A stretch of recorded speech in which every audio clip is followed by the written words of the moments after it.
आज 13 जून 2021 आणि आपण आपल्या 4 दिवसांच्या करिअर सेमिनारच्या सेशनसाठी चौथ्या सेशनसाठी भेटतोय.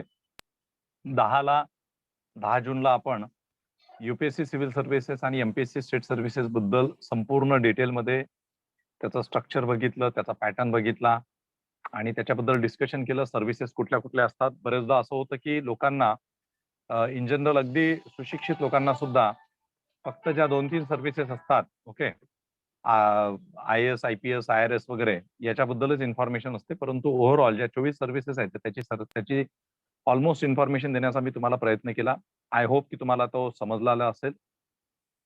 त्यानंतर त्याचं कंपॅरिझन आपण MPSC स्टेट सर्व्हिसेसच्या सोबत केलं आणि त्यामध्ये आपण सांगितलं डेप्युटी कलेक्टर, DYSP, तहसीलदार, नायब तहसीलदार, BDO, चीफ ऑफिसर्स वगैरे याचं सुद्धा आपण कंपॅरिझन केलं.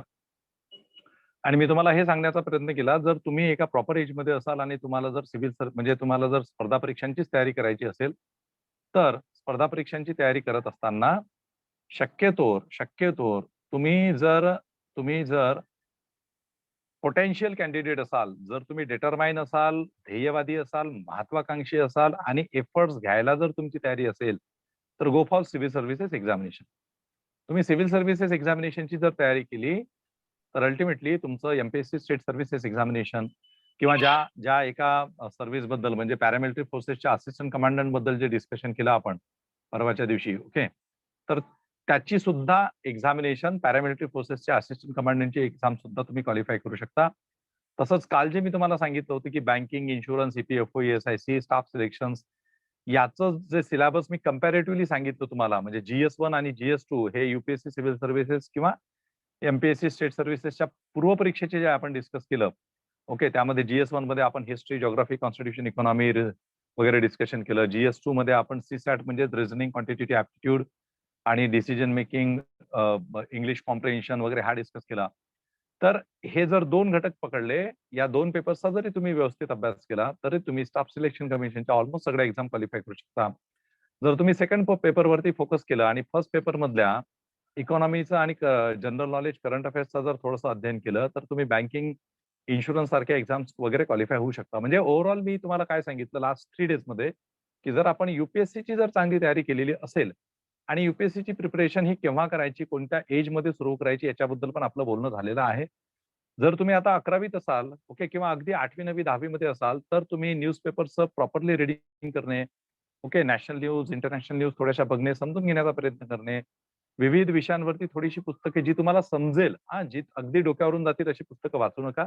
आणि सगळ्यात महत्वाचं, आपला स्कूलचा जो अभ्यास आहे तो प्रॉपर वेनी करा, कन्सेप्च्युअल लेवलला करा.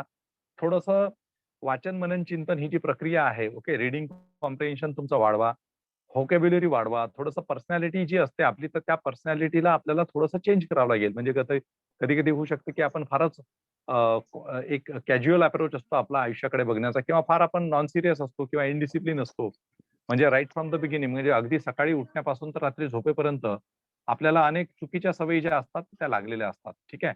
तर अशा पद्धतीने जर तुमची पर्सनॅलिटी असेल तर तिला बदलावा. कारण ऍज अ ऑफिस,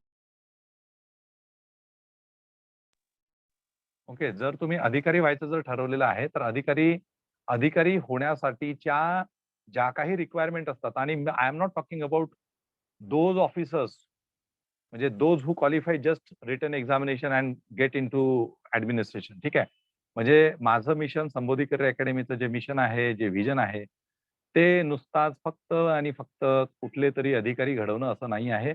आम्हाला डिसिप्लिन अधिकारी पाहिजेत, आम्हाला कर्तव्यदक्ष पाहिजेत, आम्हाला सोशल रिस्पॉन्सिबिलिटी घेणारे अधिकारी पाहिजेत. आम्हाला एक या भारतीय संविधानामध्ये जे एक वेलफेअर स्टेटची जी संकल्पना आहे, ओके, आता कदाचित हे एवढे मोठे-मोठे शब्द तुमच्या डोक्यावर जात असतील, ओके, पण समजून घ्या, की आपल्या देशामध्ये अनेक ज्या समस्या आहेत इतक्या वर्षाच्या स्वातंत्र्यानंतर, तर त्याला कारणीभूत जे आहे ना, ते पॉलिटिशियन्स पेक्षा ब्युरोक्रेसी, म्हणजे जे अधिकारी असतात ते जास्त कारणीभूत आहे. ब्युरोक्रॅट्स हा एकदा का एंटर झाला ऍडमिनिस्ट्रेशनमध्ये, तर तो टिल रिटायरमेंट पर्यंत असतो. पॉलिटिशियन्स मात्र हे येत असतात आणि जात असतात. तर तुम्ही जर संविधानवादी अधिकारी असाल, सोशल कॉन्शियसनेस ठेवणारे असाल आणि नॉन करप्ट असाल, एथिकल असाल, तुम्ही मॉरली हाय असाल, तर तुम्ही सिस्टीममध्ये प्रचंड प्रमाणात बदलाव आणू शकता, हे लक्षात ठेवा. आणि ते होतंय. म्हणजे जे आता माझ्याच बॅचमेट्स, माझे जे बॅचमेट्स आहेत, अनेक माझे चांगले जे बॅचमेट्स आहेत किंवा माझे विद्यार्थी, जे संबोधी करिअर अकॅडमीच्या माध्यमातून आपण गेल्या 15 वर्षामध्ये ज्यांना अधिकारी घडवलं, तर त्यातले जे काही विद्यार्थी या ॲडमिनिस्ट्रेशनमध्ये आय-पी-एस म्हणून आहेत, रेव्हेन्यू सर्व्हिसेसमध्ये आहेत, कस्टम्समध्ये आहेत किंवा रेल्वे सर्व्हिसेसमध्ये आहेत किंवा इतरत्र एम-पी-एस-सीच्या माध्यमातून चीफ ऑफिसर्स किंवा इतर याच्यामध्ये आहेत, तर ते चांगलं काम करतात. ओके. मला बऱ्याचदा त्या विद्यार्थ्यांनी चांगलं काम केलं किंवा सर आपल्या संबोधी करिअर अकॅडमीचे कोणी हे अधिकारी आमच्या भागात आहेत आणि त्यांचा खूप चांगला दबदबा आहे किंवा त्यांना ओळखतात लोकं, ते चांगलं काम करतात लोकांच्या, असं मला अनेक लोकं सांगत असतात. तर त्यामुळे मी असं गृहीत धरतो, की इथून आम्ही जे घडवलेले अधिकारी आहे, म्हणजे आता तुम्हाला 4 दिवसामध्येच उद्देश काय हे मी स्पष्टपणे सांगितलेलं आहे, की संबोधी करिअर अकॅडमीला असे विद्यार्थी घडवायचे नाहीत किंवा मला मंगेश बोरकरला असे विद्यार्थी घडवायचे नाहीत. अधिकारी म्हणून घडवायचे नाहीत, की जे फक्त स्वतःचा स्वार्थ साधण्यासाठी किंवा स्वतःचं एक भौतिकवादी आयुष्य जगण्यासाठी जातात. हे लक्षात ठेवा. कारण कसं असते, की आपल्या सोबत तुम्ही एकदा का नोकरीमध्ये आलात, चांगल्या प्रशासनामध्ये, चांगल्या जागेवरती आलात, तर तुमचा विकास हा निश्चित होतोय. पण ॲट द सेम टाईम आपल्या मदतीची गरज, आपल्या सहकार्याची गरज ही आपल्या देशातील हजारो नव्हे लाखो लोकांना आहे, कोट्यावधी लोकांना आहे. ओके. आणि ज्यावेळेस आपण म्हणतो, की कधी बरेचदा असं होत असतं, की ज्यावेळेस आपण ॲडमिनिस्ट्रेशनच्या बाहेर असतो, तर त्यावेळेस आपण ॲडमिनिस्ट्रेशनला बोट ठेवत असतो, की नाही हे कुछ भी अच्छा नहीं होता, काहीच चांगलं होत नाही, अधिकारी काम करत नाही, कर्मचारी काम करत नाही. मग तुमच्यामध्ये तेवढी धमक तुम्ही निर्माण करायला पाहिजे, की मी मग ॲडमिनिस्ट्रेशनमध्ये जाऊन मी चांगला राहील, मी नॉन करप्टेड राहील, मी कुठल्याही पद्धतीचा फेव्हरिझम करणार नाही, मी कुठल्याही पद्धतीचा भाई-भतीजावाद करणार नाही, हा माझा आणि तो परका अशा पद्धतीचा भेद करणार नाही. तर हे पण लक्षात ठेवा. ह्या गोष्टी मी मुद्दाम याच्यासाठी सांगतोय कारण आजचा 4था दिवस आहे. तुमच्या या सेशनचा आपण एंड करतोय आणि त्याच्यामुळे ही जी काही व्हॅल्यू सिस्टम आहे ना, ही नेहमी लक्षात ठेवा आणि तुम्ही आता अगदी एका संस्कारक्षम वयामध्ये आहात. म्हणजे तुमच्यावरती आत्ता जर या व्हॅल्यूज आणि हे मॉरल थिंकिंग, ही फिलॉसॉफी, हे एथिक्स जर तुम्ही जोपासले, तर मला वाटतं, की मी सांगितलेल्या गोष्टी जर तुम्ही तुमच्यापैकी 10% विद्यार्थ्यांनी जरी त्यांच्या आयुष्यामध्ये फॉलो केल्या, तर तुम्ही 10% विद्यार्थी या 50 पैकी 5, 50 पैकी 5 जरी मला अपेक्षित असलेल्या याच्यानुसार जर झाले, तर मी समजेल, की हे जे सेशन आहे 4 दिवसांचं, तर त्याची फलश्रुती होईल एक प्रकारे. तर आणि दुसरी गोष्ट ज्यांना डिफेन्समध्ये जायचं आहे, तर त्या डिफेन्समधल्यांनी लक्षात ठेवायचं, आर्मी, नेव्ही, एअर फोर्स बऱ्याचदा आपण असं समजतो, की आर्मी, नेव्ही, एअर फोर्समध्ये जाऊनच आपण देशभक्तीची भावना निभवू शकतो आणि आपल्याला खूप काहीतरी एक एक इन्फ्लुअन्स असतो आपल्यावरती, प्रभाव असतो, की आर्मी, नेव्ही आणि एअर फोर्समध्ये गेल्यानंतर म्हणजे आपल्याला खूप देशभक्ती, खूप पॅट्रिऑटिक काहीतरी काम करता येईल, असं काही नसतं. तुम्ही सिव्हिलियन फोर्सेसमध्ये सगळ्यात जास्त गरज असते. ओके. अलीकडच्या काळामध्ये कोणत्याही पद्धतीचे ॲज सच युद्ध होत नाहीये. ओके. युद्ध कशा पद्धतीने होतात, काय कॉन्फ्लिक्ट्स असतात, हे आमचं ऑब्झर्वेशन आहे. ते काही मी इथे डिस्कस करत नाही. ओके. कॉन्फ्लिक्ट्स कसे असतात, त्याच्या मागचं नेमकं काय कारणं असतात, राइट? ह्या सगळ्या गोष्टी आम्ही एक अभ्यासक म्हणून बघत असतो. ते तुमच्यासोबत शेअर करण्याची गरज नाही. परंतु एक लक्षात ठेवा, की सगळ्यात जास्त गरज चांगल्या अधिकाऱ्यांची ही सिव्हिलियन्समध्ये आहेत. म्हणजे जे लोकांसाठी ज्या रेग्युलर सर्व्हिसेस असतात, आय-ए-एस असो, आय-पी-एस असो, ओके, रेव्हेन्यू सर्व्हिसेस असो किंवा इतर ज्या पब्लिक ओरिएंटेड सर्व्हिसेस ज्या आहेत, तर त्याच्यामध्ये जास्त चांगल्या अधिकाऱ्यांची गरज असते. तेवढीच चांगली गरज ही डिफेन्स फोर्सेसमध्ये, पॅरामिलिटरी फोर्सेसमध्ये सुद्धा आहे. ओके. आणि देशभक्तीची भावना किंवा समाजसेवा ही तुम्हाला लोकांच्या साठी जे त्यांचं एक रेग्युलर प्रशासन असतं त्याच्यामध्ये येऊन जास्त प्रभावीपणे करता येईल. ठीक आहे. त्याच्यासाठी तुम्हाला बॉर्डरवरती जायची गरज नाही. आपल्या देशामध्ये देशभक्ती निभावणं म्हणजे फक्त डिफेन्स फोर्सेसमध्ये जाणं असा एक गैरसमज आहे. तसं काही नसतं. एक आय-ए-एस अधिकारी हा लाखो लोकांच्या भल्यासाठीचं काम त्याच्या एका फटकाऱ्यात, एका सिग्नेचरच्या फटकाऱ्यात करू शकतो. ओके. तर त्याच्यामुळे दॅट इज मोर इम्पोर्टंट. ठीक आहे. फक्त ते तुम्हाला समजणं आवश्यक आहे. तर आपण आज एन-डी-ए म्हणजे डिफेन्स फोर्सेस बद्दल बोलणार आहोत. डिफेन्स फोर्सेस बद्दल. डिफेन्समध्ये तुम्हाला सांगतो अनेक सर्व्हिसेस आहेत, ज्याच्याबद्दलची माहिती अनेकांना नसते आणि आपण आज जे बोलणार आहोत ते स्पेसिफिकली मला वेळ जो आहे त्या वेळेमध्ये मी तुमच्याशी फक्त एन-डी-ए बद्दल शेअर करू शकतो. परंतु मी तुम्हाला सांगतो की 10+2च्या माध्यमातून म्हणजे 12वी झाल्यानंतर किंवा 12वी अपेअर असताना तुम्ही एनडीए आणि एनएची एक्झाम देऊ शकता. तसंच ग्रॅज्युएशनच्या बेसिसवरती ओके तुम्ही सीडीएससी कंबाईंड डिफेन्स सर्व्हिसेसची एक्झामिनेशन देऊ शकता डिफेन्स फोर्सेसमध्ये जाण्यासाठी. आणि काही इतर एक्झामिनेशन्स आहेत ज्याचे फक्त मी शॉर्ट फॉर्म सांगतो. एक जाग नावाची एक्झामिनेशन आहे एंट्रीसाठी, जी लॉयर्स साठी असते. ओके, जे लॉयर्स असतात त्यांच्यासाठी असते. त्याच्यानंतर शॉर्ट फॉर्म्स मध्ये एईसी आहे, एपीएस आहे, आरबीसी आहे, टीए आहे, एएमसी आहे. म्हणजे या साधारणतः पीजी लेवलच्या एक्झामिनेशन्स असतात. ठीक आहे, त्याबद्दल आपल्याला काही डिस्कस करायचं नाही. पण अशा अनेक एक्झामिनेशन्स आहेत की ज्याच्या माध्यमातून तुम्हाला आर्मी, नेव्ही, एअरफोर्स मध्ये जाता येतं based on your special qualification also. ज्यांना त्याच्यामध्ये इंटरेस्ट असेल त्या लोकांनी त्याच्या संदर्भात सर्च करणे. एफकॅटच्या एक्झामिनेशन बद्दल आपल्याला वेळ नाही त्याच्यामुळे आपण बोलणार नाही. सीडीएससी बद्दल पण आपल्याला डिटेलमध्ये बोलता येणार नाही. ओके, ज्यांना भविष्यामध्ये जर समजा तुमचं एनडीए थ्रू टार्गेट चुकलं तर तुम्ही सीडीएससीच्या थ्रू एंटर करा. काही एक्झामिनेशन्स या स्पेशल एंट्रीचे असतात. 10+2 कॅडेट एंट्री स्कीम एक प्रकार असतो. ठीक आहे, त्याबद्दल पण मला बोलता येणार नाही.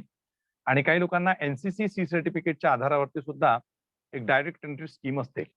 So let us start with NDA and NA examination. Okay, NDA and NA examination काय असतं हे नॅशनल डिफेन्स अकॅडमी आणि नॅव्हल अकॅडमीची एक्झामिनेशन.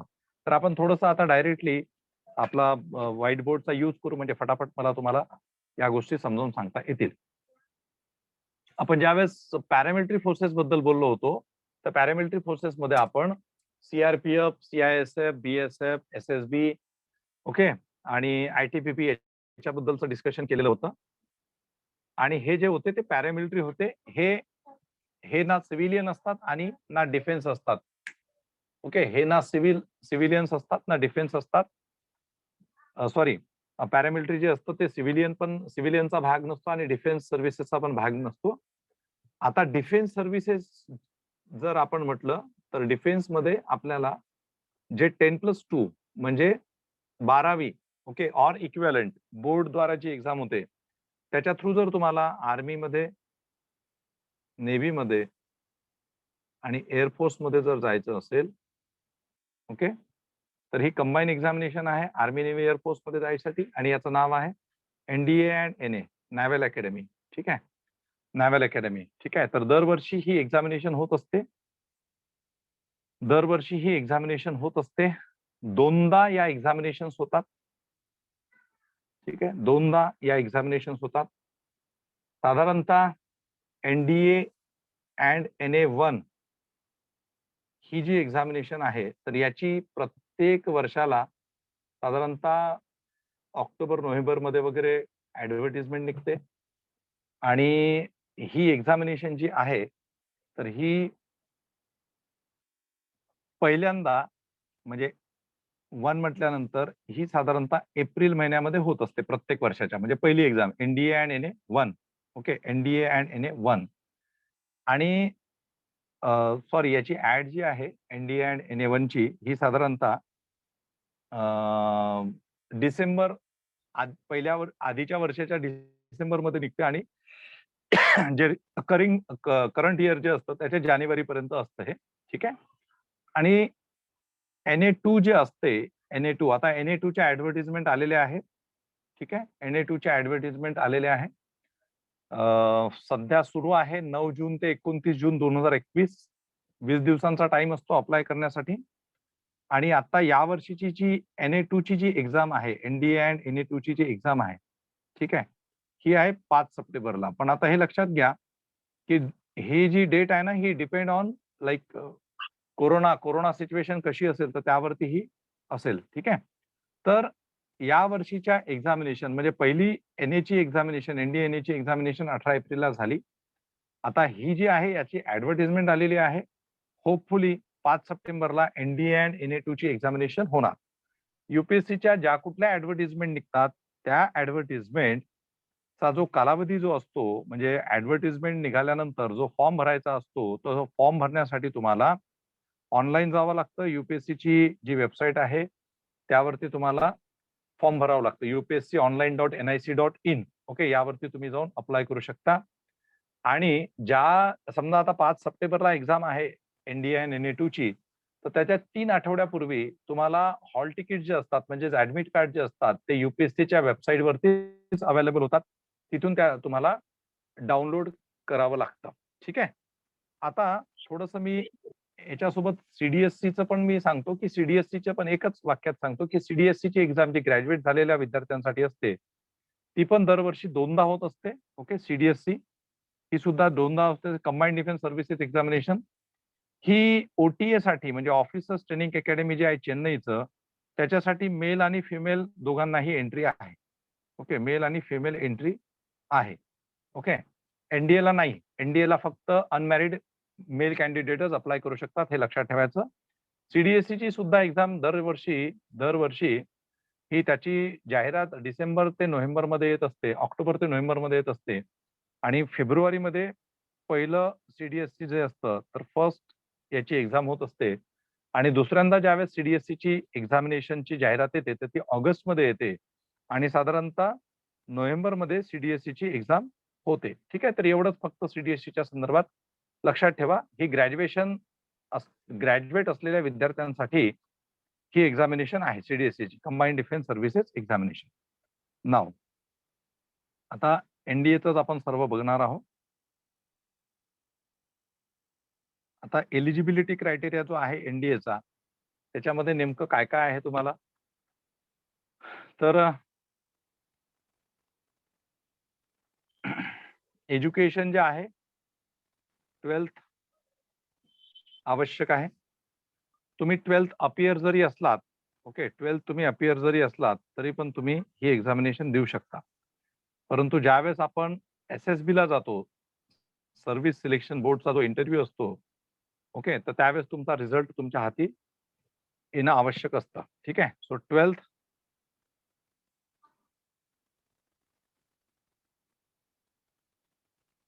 आवश्यक, 12th अपियर पहिली गोष्ट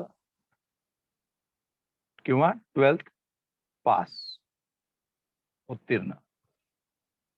आता हे जे आहे ना, याच्यामध्ये आर्मीसाठी तुम्ही कुठल्याही म्हणजे आर्ट्स, कॉमर्स, सायन्स हे कुठलंही चालू शकतं आर्मीसाठी. ठीक आहे. परंतु तुम्हाला नेव्ही आणि एअरफोर्स मध्ये जर जायचं असेल, नेव्ही आणि एअरफोर्स, ओके, नेव्ही आणि एअरफोर्स मध्ये जर जायचं असेल, तर तुमचं फिजिक्स, केमिस्ट्री आणि बायोलॉजी म्हणजे PCM जो ग्रुप आहे, ओके, एअरफोर्स आणि नॅव्हल विंग साठी तुमचं फिजिक्स, केमिस्ट्री आणि मॅथमॅटिक्स, नॉट बायोलॉजी, PCM सोबत फिजिक्स, केमिस्ट्री आणि मॅथमॅटिक्स सोबत तुम्ही 12वी उत्तीर्ण असणं गरजेचं आहे किंवा मग फिजिक्स, केमिस्ट्री आणि मॅथमॅटिक्स जे असतं, ओके, सो तो तुमच्या याच्यामध्ये 11वी 12वीच्या याच्यामध्ये तुम्हाला असलं पाहिजे. ठीक आहे. तर तुम्हाला आर्मी आणि नेव्ही आर्मी मध्ये जायचं असेल तर तुम्ही 12th पास असलं पाहिजे. ओके. तुम्हाला एअरफोर्स आणि नेव्ही मध्ये जर जायचं असेल तर तुम्ही 12th पास असलं पाहिजे, परंतु 12th पास हे PCM सोबत असलं पाहिजे, फिजिक्स, केमिस्ट्री आणि मॅथमॅटिक्स सोबत असलं पाहिजे. ओके. तर हे झालं एक मिनिमम तुमचं याचं क्वालिफिकेशन. आर्मीसाठी कुठलाही 12वी चालतो आणि नेव्ही आणि एअरफोर्स साठी 12वी फिजिक्स, केमिस्ट्री, मॅथ सकट असायला असणं आवश्यक आहे. ओके. त्याच्यानंतर आता याच्यामध्ये फिजिकल स्टँडर्ड्स आहेत. ओके. मेडिकल स्टँडर्ड आहेत. आता फिजिकल आणि मेडिकल स्टँडर्ड मध्ये फक्त एवढं लक्षात ठेवा, की 157 सेंटीमीटरची हाईट आणि त्याच्या प्रपोर्शन मध्ये तुमचं वेट एज ग्रुप नुसार असतं. तसं आता याच्यामध्ये साधारणतः 16.5 ते 19.5 हा एज ग्रुप असतो फायनल. म्हणजे त्याच्या डेट्स असतात प्रत्येक वर्षी. त्या डेट्स मध्ये तुम्ही जसं आता या वर्षीची जी जाहिरात आहे, ओके, या वर्षीची जी आता जाहिरात आहे 2021 ची NA आणि NA2 ची, ND आणि NA2 ची, तर त्याच्यामध्ये त्यांनी म्हटलेलं आहे की जो विद्यार्थी 2 जानेवारी तर तुम्ही NDA साठी एज काय सांगितली? हा एज ग्रुप आहे. 16.5 to 19.5. तर तेच मी सांगतोय की आत्ताची जी जाहिरात निघाली ना 2021 ची, त्याच्याबद्दल मी बोलतोय की हा विद्यार्थी 2 जानेवारी 2003 च्या आधी जन्मलेला नसावा. Okay. Not earlier than 2 January 2003 and not later than 1 January 2006. ठीक आहे. म्हणजे याच्या आधी जे जन्मलेले आहेत तर ते एलिजिबल नसतील आणि याच्या नंतर जे जन्मलेले आहेत तर ते सुद्धा एलिजिबल नसतील. ओके. तर तुम्हाला ओव्हरऑल जो एज ग्रुप जो येतो ना तो साधारणतः हा एज ग्रुप असतो. ठीक आहे. तर तुम्ही ज्यावेळेस एक्झामिनेशन द्यायचं ठरवता आणि ज्यावेळेस तुम्ही ऑनलाईन फॉर्म भरता तर त्यावेळेस तुमचं डेट ऑफ बर्थ टाकलं ना की तुम्हाला ऑटोमॅटिकली ते रिजेक्शन आणि सिलेक्शन हा जो प्रकार आहे म्हणजे तुम्ही तुमची डेट ऑफ बर्थ जी असेल ना तर त्या डेट ऑफ बर्थ नुसार तुम्हाला त्या फॉर्म मध्येच तुम्ही रिजेक्ट आहात की सिलेक्ट आहात हे त्या फॉर्म मध्ये ऍक्सेप्ट केलं जातं. ठीक आहे. तर हे लक्षात ठेवा. म्हणजे हा एज ग्रुप आहे. तर हा एज ग्रुप म्हणजे खूप कमी एज ग्रुप आहे. म्हणजे साधारणतः याच्यासाठी या डिफेन्स सर्व्हिसेससाठी खूप असा जास्त एज ग्रुप दिलेला नाही हे लक्षात ठेवायचं. म्हणजे अगदी तुम्ही 20 वर्षाचे 21 वर्षाचे झाले आणि तुम्हाला मनात आलं की बाबा नाही आता एनडीएची एक्झामिनेशन देतो तर तसं होणार नाही. ओके. तसं होणार नाही. That is most important thing. ठीक आहे. आता बाकी मेडिकल स्टँडर्ड्समध्ये ना खूप साऱ्या गोष्टी आहेत. त्याच्यामुळे मला त्या इथे डिस्कस करता येणार नाही. ज्या लोकांना या एक्झामिनेशन्स भविष्यामध्ये द्यायच्या असतील, त्यांनी यूपीएससीची, एनडीएची जी ॲडव्हर्टाइजमेंट असते, ओके, साधारणतः 100 पेजची जी ॲडव्हर्टाइजमेंट असते पीडीएफ फॉर्म, तर त्याच्यामध्ये सगळं चेक करून घ्यावं आणि दुसरी गोष्ट अकॉर्डिंगली म्हणजे आता याच्यामध्ये कसं कुठल्याही पद्धतीचा स्किन डिसीज, ओके, कुठल्याही पद्धतीचे डेंटलशी रिलेटेड प्रॉब्लेम्स, ओके, कुठल्याही पद्धतीचे बाकी जे आपण म्हणतो की कम्युनिकेबल डिसीज असेल तसे डिसीजेस किंवा कुठल्याही पद्धतीचे जे क्युअर्ड न होणारे डिसीजेस वगैरे असतात. ओके. काही-काही लोकांना आता हर्निया असतो, कुणाला पायल्स असतो, कुणाला डायबिटिक प्रॉब्लेम असतो, कुणाला हार्टचा इश्यू असतो, कुणाला लंगचा प्रॉब्लेम असतो, कुणाला अस्थमाचा प्रॉब्लेम असतो. ओके. तर असे कुठल्याही पद्धतीचे जर इश्यूज जर तुम्हाला असतील, तर तुम्ही डॉक्टरांकडून ज्यावेळेस तुम्ही या अशा एक्झामसाठी अप्लाय करता, म्हणजे एक्झामसाठी अप्लाय करायला काहीच हरकत नाही म्हणा, परंतु जर आपल्याला माहिती नसेल की आपल्याला असे प्रॉब्लेम आहेत, तर ज्यावेळेस तुम्ही या एक्झामिनेशन्स म्हणजे रिटन क्वालिफाय होऊन, ओके, रिजेक्शन पॉइंट्स काय? सुमित? सुमित तेच बोललो तुला, की मेडिकल स्टँडर्ड्सचं खूप डिटेल आहे. हे डिटेल जे आहे ना, ते इथे नाही डिस्कस करता येणार. आपल्याला एक्झामिनेशनमध्ये रिटन एक्झामिनेशन काय असते, हे बघायचं आहे आजच्या डिस्कशनमध्ये आणि एस-एस-बी काय असते हे बघायचं आहे. या ओके सर. 2च गोष्टींवरती फोकस करू शकतो. बाकी मेडिकलसाठी ना, तू जर वाचशील ना, तर ते त्याच्यासाठी खूप सारे इन्स्ट्रक्शन्स आहेत मेडिकलसाठी. खूप सारे इन्स्ट्रक्शन्स. म्हणजे तुला हे नसलं पाहिजे, ते नसलं पाहिजे. म्हणजे आईज साठीचे वेगळे पॉइंट्स आहेत. तुमच्या नॉकनी म्हणजे तुमच्या लेगसाठीचे वेगळे इन्स्ट्रक्शन्स आहेत. तुमच्या डिसीजेस साठीचे वेगळे इन्स्ट्रक्शन्स आहेत. त्याच्यामुळे ते 2-4 पेजेसचं इन्स्ट्रक्शनच आहेत सगळं. तर त्यामुळे कसं होतं ना, की ज्यावेळेस आणि हे तुम्हाला तुमच्या अवतीभोवती जे साधारणतः मेडिकल म्हणजे जे प्रॅक्टिशनर्स असतात, ते सुद्धा तुम्हाला सांगू शकणार नाही त्याच्याबद्दल. ओके. तुम्हाला गव्हर्नमेंटचे म्हणजे आपल्याला जर काही प्रॉब्लेम्स असतील ना, तर समजा आता तुम्ही रिटन क्वालिफाय झालात, एस-एस-बी क्वालिफाय झालात, मेडिकल स्टँडर्डला तुम्ही गेलात, ठीक आहे. तर त्यानंतर तुमचं जे मेडिकल फिटनेस बघितलं जातं, ओके. तर त्यामध्ये तुम्हाला जर काही प्रॉब्लेम आला, तर ते लोकं तुम्हाला तिथे आयडेंटिफाय करतात, की हा प्रॉब्लेम आहे.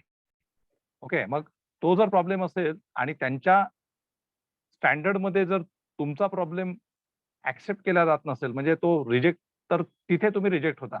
म्हणजे आता रिलेटेड टू आपण म्हणतो, की हाईट आहे किंवा वेगवेगळ्या स्किन डिसीजेस असतील, ॲबनॉर्मॅलिटीज असतील, टिशू रिलेटेड असतील, तर त्या ठिकाणी रिजेक्ट होतात तुम्ही. ओके. तर सगळ्यात महत्त्वाचं ते आहे, की जेव्हा केव्हा ज्यावेळेस एखाद्या विद्यार्थ्याला या एक्झामिनेशन्स द्यायच्या असतील, म्हणून मी तुम्हाला अगदी पॅरामिलिटरी फोर्सेसच्या वेळेस पण सांगितलं होतं, की पॅरामिलिटरी फोर्सेसमध्ये जायचं असेल आणि डिफेन्स फोर्सेसमध्ये जायचं असेल, तर आपल्याला मेडिकल स्टँडर्ड्स आणि फिजिकल स्टँडर्ड्स हे माहिती असणं आवश्यक आहे. पण मेडिकल स्टँडर्डसाठी तुम्ही ती जी पूर्ण ती जी ॲडव्हर्टाइजमेंट जी येत असते ना यूपीएससीच्या वेबसाईटवरती जी अवेलेबल असते, तर ती केअरफुली बघा आणि तुम्हाला जर तसा काही प्रॉब्लेम असेल तर तुम्ही तुमच्या डॉक्टरांशी कन्सल्ट करू शकता. ओके, सो आपण आता पुढे जाऊया. आता यामध्ये एक आणखी लक्षात ठेवायचं की ही एक्झामिनेशन ज्यावेळेस आपण देतो, ठीक आहे, तर याच्यामध्ये ज्यावेळेस आपण अप्लाय करतो त्यावेळेस एक म्हणजे मला ती गोष्ट सांगावीशी वाटते या ठिकाणी. भारतामध्ये ना ठराविकच सेंटर्स आहेत. ओके, आता ही गोष्ट सांगायची गरज नाही, पण ठराविक सेंटर्स आहेत आणि हे जे आपल्या अवतीभोवती जी सेंटर्स आहेत, तर आपण आता समजा मुंबईचा विद्यार्थी असेल तर मुंबईच्या विद्यार्थ्याला एक तर मुंबई सेंटर एक आहे. ओके, जस्ट एक फॉर युअर इन्फॉर्मेशन, एक आहे पणजी आणि एक आहे नागपूर.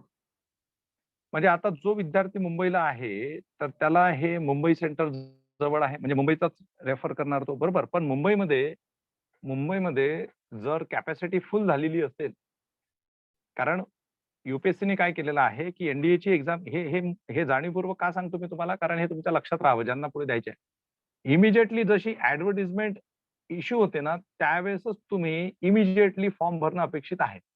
कारण काय केलंय युपीएससीने, काय केलंय म्हणजे सध्याचा नियम तो आहे की 4 सेंटर्स, एक आहे चेन्नई, ओके, दुसरा आहे दिसपूर, तिसरा आहे कोलकाता आणि चौथा आहे नागपूर. हे जे 4 सेंटर्स आहेत ना, या 4 सेंटर्स वरती कुठल्याही पद्धतीचं सेलिंग नाहीये, म्हणजे मर्यादा नाहीये किती विद्यार्थी बसू शकतात. परंतु अदर दॅन हे 4 सेंटर जे आहेत ना, भारतातले जितकेही इतर 4 सेंटर्स, इतर जे सेंटर्स आहेत त्यांच्यावरती सेलिंग आहे. म्हणजे एखादं सेंटर होऊ शकते, आता पणजी असेल तर पणजीला होऊ शकते की फक्त 500 विद्यार्थ्यांचीच कॅपॅसिटी आहे. मुंबईला होऊ शकते की 800 विद्यार्थ्यांची कॅपॅसिटी आहे. 800 पलीकडे गेलं की ते बंद करून टाकतात. पण होऊ शकते की नागपूरला ते 2000 विद्यार्थी, 3000 विद्यार्थी आले तरी बसवतील. ओके, तर त्यामुळे हे लक्षात ठेवा की आपण आता समजा महाराष्ट्रातल्या किंवा मध्य प्रदेशच्या एखाद्या विद्यार्थ्याला जर यायचं असेल, समजा जर तो एखादा विद्यार्थी तिथे बॉर्डर नागपूरच्या बॉर्डरवरचा असेल तर तो नागपूरला येऊ शकतो. ओके, जे विद्यार्थी अमरावतीचे असतील, वर्धेचे असतील, ओके, किंवा आणखी क्लोज सिटी ज्या आहेत तिथले असतील तर ते नागपूरला जाऊ शकतात. काही काही विद्यार्थ्यांना जर इकडलं मुंबई वगैरे क्लोज झालं तर मुंबईच्या विद्यार्थ्याला सुद्धा नागपूर सेंटर हे सोयीस्कर पडू शकतं. तर त्यामुळे ते महत्वाचं लक्षात ठेवायचं की आपण अप्लाय ज्यावेळेस करतो, जशी ऍड येते तशी ज्यांना द्यायचे आहेत तर त्या लोकांनी इमिजिएटली फॉर्म्स भरणं अपेक्षित आहे. ठीक आहे, तर हे सर झाले थोडेसे. येस सर, याच्या मागचं कारण काय, म्हणजे चेन्नई, दिसपूर वगैरे इकडे अनलिमिटेड मुलं नाही, बसू इथे शकतात? कसं आहे ना की आता जसं दिसपूर म्हटल्यानंतर काय आहे, म्हणजे लवकर, येस येस, लवकर फॉर्म भरावा लागणार. येस, कसं आहे ना की आता काही असे सेंटर्स आहेत, जसं आता नागपूरचं जर आपण उदाहरण घेतलं तर नागपूर काय आहे, हा नागपूर हे मध्य भारतातलं, म्हणजे हे नागपूरमध्ये 0 माईल आहे. नागपूर जो आहे ना हा, आपण जर एक भारताचं जर हे बघितलं ना तर नागपूर हे अगदी केंद्रस्थानी येतं. ठीक आहे, आणि जर तुम्ही नागपूरला कन्सिडर केलं तर याच्या आजूबाजूला छत्तीसगड आहे, मध्य प्रदेश आहे, ठीक आहे, आणि अनेक आजूबाजूच्या पेरिफेरी मधले लोक हे नागपूरला ऍक्सेसिबल आहेत, म्हणजे ते तिथे जाऊ शकतात. ओके, आणि विस्तारित शहर आहे. तसंच तुम्ही साऊथ इंडियामध्ये चेन्नई हे महत्वाचं शहर आहे. नॉर्थ ईस्ट मध्ये तिकडे दिसपूर, दिसपूर कुठे आलं सांगा? उत्तराखंडची राजधानी आहे का सर? नाही नाही रे बाबा, उत्तराखंडची कुठे राजधानी आहे? दिसपूर कुठे आलं? Where is Dispur? आसाम मध्ये, सर आसाम आसाम. मध्ये, सॉरी आसाम सर, मध्ये. तर आसाम मध्ये असल्यानंतर जे नॉर्थ ईस्टचे जे विद्यार्थी आहेत, है ना, म्हणजे अरुणाचल प्रदेशवरून येणारे असतील, मेघालयावरून, त्रिपुरावरून येणारे जे विद्यार्थी असतील, आहे की नाही, हा, तर त्यांना जर समजा तिकडे जर सेंटर्स नसतील तर या ठिकाणी त्यांना ऍक्सेसिबल राहील.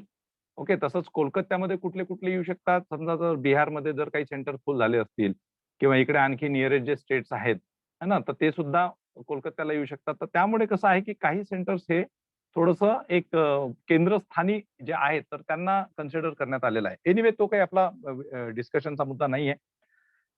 सो आता ही एक्झामिनेशन एक्झॅक्टली कशी होते ते बघणं आवश्यक आहे आपल्याला. ठीक आहे, तर यामध्ये सगळ्यात महत्वाचं आहे आपली पहिली रिटर्न एक्झामिनेशन. ओके, बघा आता तुम्ही फॉर्म्स आल्यानंतर तुम्ही फॉर्म भरले, प्रत्येक याच्यासाठी वेगवेगळ्या व्हॅकन्सीज असतात. जसं यावर्षी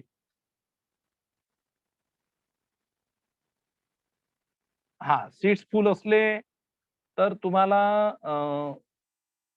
कुठलं ना कुठलं एखादं सेंटर भरावंच लागणार आहे त्याच्यामध्ये. तुम्ही सेंटरचा जो कॉलम आहे तो ब्लँक नाही ठेवू शकत, हे लक्षात घ्यायचं. ओके. आता या वर्षीच्या ज्या व्हॅकन्सीज आहेत, जे लोक विद्यार्थी एलिजिबल असतील त्यांनी फॉर्म भरून टाका आता. तर नॅशनल डिफेन्स म्हणजे एनडीएच्या ज्या व्हॅकन्सीज आहेत 370 टोटल आहे आणि एनएच्या ज्या व्हॅकन्सीज आहेत त्या 30 आहेत, म्हणजे एकूण 400 व्हॅकन्सीज निघाल्या. त्याच्यामध्ये आर्मीसाठी ज्या आहेत त्या 208 आहेत. ओके. आर्मी नेव्हीसाठी ज्या आहेत तर त्या 42 आहे आणि 120 ज्या आहेत तर त्या एअरफोर्सच्या आहेत. ओके. एअरफोर्ससाठी या वर्षीच्या व्हॅकन्सीज. तर साधारणतः अशाच पद्धतीच्या व्हॅकन्सीज असतात आणि नॅव्हल अकॅडमीच्या ज्या आहेत तर त्या 30 आहेत. ठीक आहे. तर टोटल 400 व्हॅकन्सीज आहेत. आता हे व्हॅकन्सीज निघाल्या, फॉर्म भरला तुम्ही, सगळे फिजिकल स्टँडर्ड वगैरे तुम्ही बघून घेतलं. आता तुम्ही बसता नाही बसत तो काही भाग नाही. ठीक आहे. परंतु आता तुम्ही एक्झामिनेशनला बसलेला आहात. एक्झामिनेशनला बसल्यानंतर आता तुम्हाला प्रिपरेशन काय करायची आहे. तर लक्षात ठेवा सगळ्यात महत्वाचं, आपण स्कूल पासून जे काही शिकत आलेलो आहोत, ओके, आणि जे महत्वाचं 11th-12thला, आणि मोस्टली एक लक्षात घ्या, या ठिकाणी आर्मीसाठी त्यांनी सायन्सचं सांगितलेलं नाही आहे. ओके. आर्मीसाठी त्यांनी म्हटलेलं आहे की 12th पास स्टुडंट, त्यांनी आर्ट सायन्स असं काहीच सांगितलेलं नाही. ओके. पण याच्यामध्ये हे लक्षात घ्यायचं की ज्या विद्यार्थ्यांना एनडीएची एक्झाम क्वालिफाय व्हायची आहे ना, त्यांचं सायन्स हे खूप चांगलं असलं पाहिजे. सायन्स हे फार चांगलं असणं गरजेचं आहे.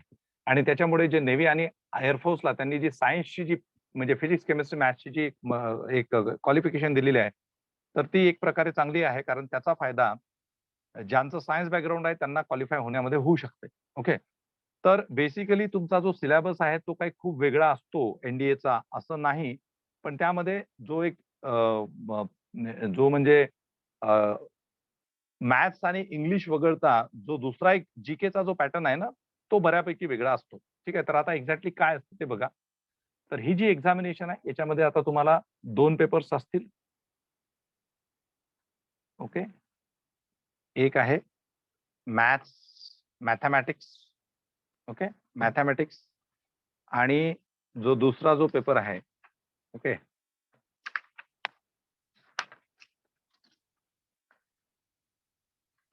Just a minute.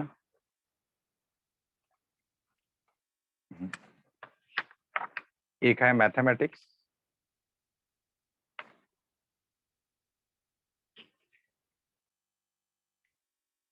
Okay.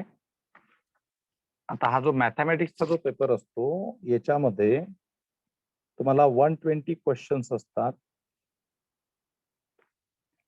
300 marks असतात आणि 2.5 आवर्स म्हणजे 2.5 तास. ओके. म्हणजे किती मिनिट्स होतील? 2.5 तास म्हणजे किती मिनिट झाले? किती मिनिट झाले? Sir, work on 50 minutes. 150 minutes. 50 minutes. 150 minute. प्रश्न किती आहेत आपल्या इकडे? 120 प्रश्न आहेत आणि मिनिट किती आहेत आपल्या इकडे? 150. 150 मिनिटं आहे. तर असं काही खूप चॅलेंजिंग नाही आहे. म्हणजे ऑब्जेक्टिव्ह टाईपच असते. एक्झामिनेशन तुमची मल्टिपल चॉईस क्वेश्चन वाली आहे. 1/3 निगेटिव्ह मार्किंग सिस्टीम असते, हे लक्षात ठेवा. 1/3 negative marking system already discuss केलेली आहे. ऑब्जेक्टिव्ह मल्टिपल चॉईस वाली आहे, इथे लिहायचं काहीच नसतं. ठीक आहे. तो तुम्हाला 120 क्वेश्चन्स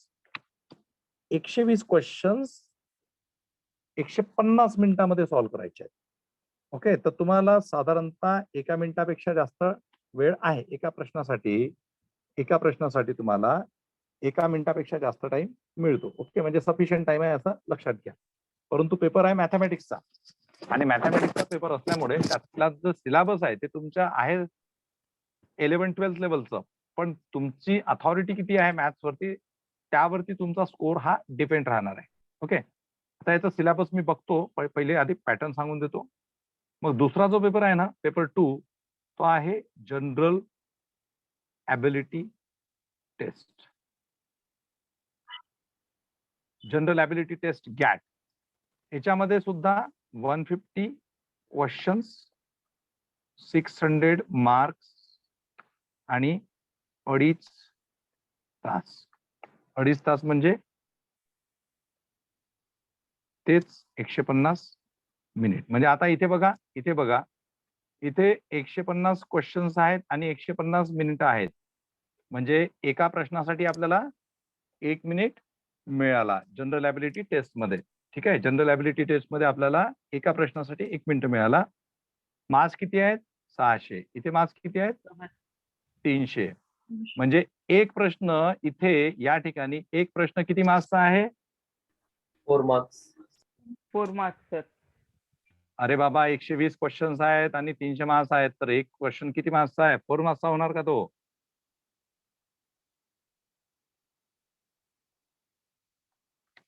एक प्रश्न किती मार्क्सचा झाला इथे? इथे एक प्रश्न किती मार्क्सचा झाला? या ठिकाणी 150 प्रश्न आहेत आणि 600 मार्क्स आहेत.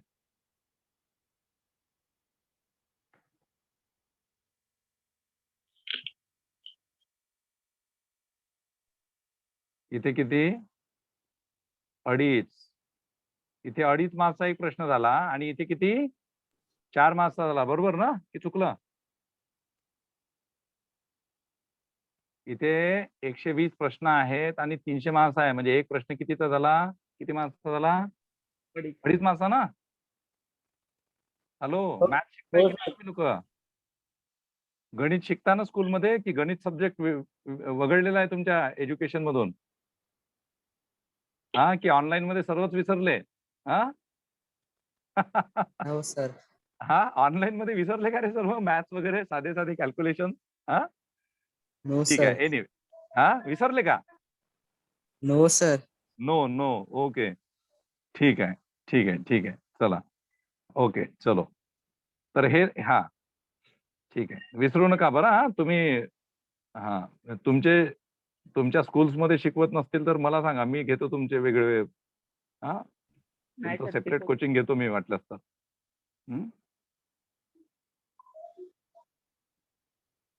तर हा झाला एक पॅटर्न. आता या पॅटर्न मध्ये एक्झॅक्टली काय काय आहे, कसं कसं आहे, तर ते आपण थोडंसं बघूया.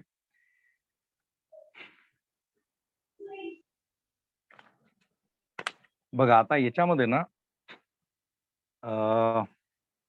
सिलेबस तर आपण नंतर डिस्कस करूया. यामध्ये जो सेकंड पेपर आहे ना, that is more important. Okay, हा जो सेकंड पेपर जो आहे, आता मी फक्त गॅट लिहितो, जनरल ॲबिलिटी टेस्ट. यामध्ये 2 सेक्शन्स असतात. ओके, यामध्ये 2 वेगवेगळे सेक्शन्स असतात. एक असतो सेक्शन ए.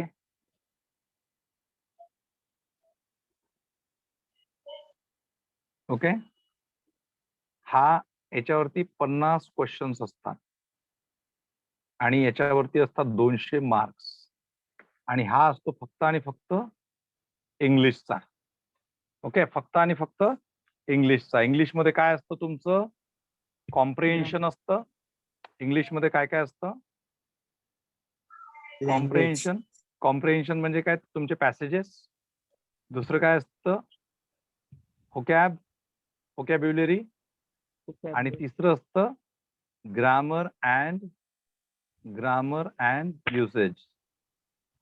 आता बघा, ग्रामर म्हटल्यानंतर ना खूप मोठं झालं, बरोबर?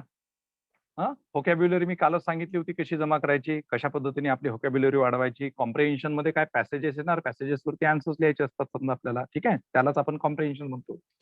आता इथे जो आहे ना, हे व्होकॅब मध्ये ना काय महत्वाचं आहे तुमचं? Synonyms, antonyms. बरोबर, समानार्थी विरुद्धार्थी.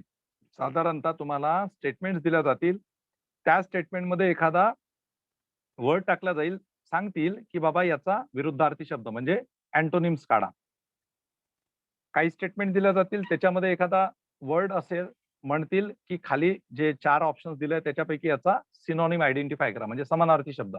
ठीक आहे, तर असेच ना सिनॉनिम्स आणि अँटोनिम्स वरती साधारणतः 10 म्हणजे 20 मार्क्स असतात. ओके, आणि त्याच्यानंतर मग कॉम्प्रिहेन्शन वरती साधारणतः 10 मार्क्स, आणि मग ग्रामर युजेज वगैरे जे आहे, मग त्याच्यामध्ये प्रेपोजिशन आलं. ओके, त्याच्यामध्ये मग identify the error in the sentences, correct the sentences, rearrange the rearrange the paragraph. Okay, म्हणजे काही स्टेटमेंट्स दिलेले असतील, त्या स्टेटमेंट्सला तुम्हाला रिअरेंज करावं लागतं.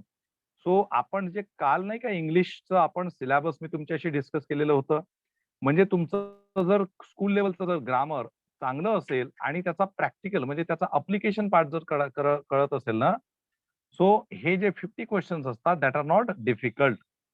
ओके, इथे तुम्ही चांगले मार्क्स जे आहेत तर ते घेऊ शकता. ओके, बट अप्रोच तुमचा क्लिअर चांगला असणं गरजेचं आहे. सो हे झालं तुमचं 50 मार्क्सचं. नंतरचा जो पार्ट आहे, ओके, नंतरचा जो पार्ट आहे 100 क्वेश्चन वाला जो पार्ट आहे, 100 क्वेश्चन वाला जो पार्ट, त्यामध्ये तुम्हाला सेक्शन्स आहेत वेगवेगळे. ओके, म्हणजे ABCDEF असे सेक्शन्स आहेत. ओके, तर त्या सेक्शन्स मध्ये जे फिजिक्स, केमिस्ट्री हे सर्व जे असतं ना, तर that is most important. Okay, म्हणजे पहिला जो सेक्शन आहे सेक्शन ए इंग्लिशचा, तो 200 मार्क्ससाठी तुम्हाला आला. आणि जो दुसरा जो सेक्शन आहे, ओके, सब सेक्शन म्हणूया आपण सेकंड पेपरमध्ये, हा जो बी जो आहे यामध्ये या जीके मध्ये 400 मार्क्स असतात.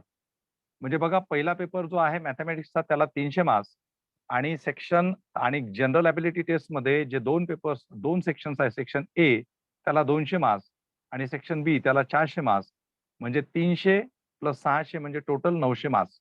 म्हणजे रिटर्न एक्झामिनेशन जी आहे तुमची ती 900 मार्क्सची असते.